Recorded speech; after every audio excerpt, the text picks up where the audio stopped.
1 தொடக்கம் 5 வரையுள்ள ஒவ்வொரு வினாவின் கீழேயும் குறித்த கோளம் ஒன்றுக்கேற்ப தயாரிக்கப்பட்ட எண் வரிசை ஒன்று தரப்பட்டுள்ளது. அந்த கோளத்திற்கேற்ப கேள்விக்குறி என்ற குறியீடு உள்ள இடத்திற்கு மிகவும் பொருத்தமான எண்ணை தெரிவு செய். இங்கு எண்கோளங்கள் தரப்பட்டுள்ளது.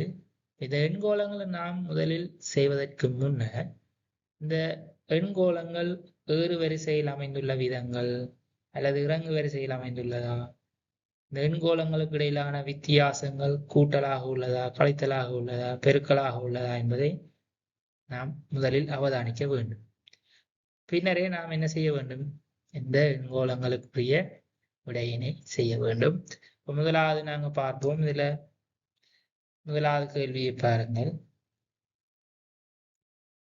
0.1 0.11 0.15 0.24 0.40. சரி, அப்போ இந்த எண்கோளங்களுக்கு இடையிலான வித்தியாசங்களை நாம் முதல்ல பார்ப்போம்.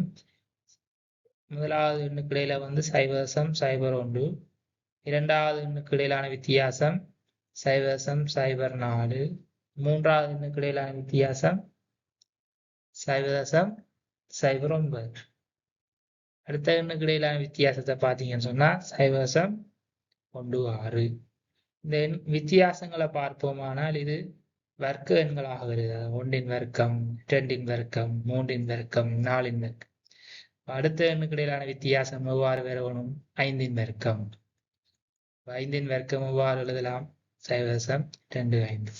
ஆகவே 0.25ஐயும் 0.40 நாங்கள் கூட்டினோம் என்று சொன்னால் 0.65 என்ற விடையை பெற்றுக்கொள்ள முடியும்.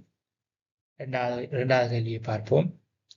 இலக்கங்கள் தரப்பட்டுள்ளது. 10,000, 11,000, 12,100, 13,310.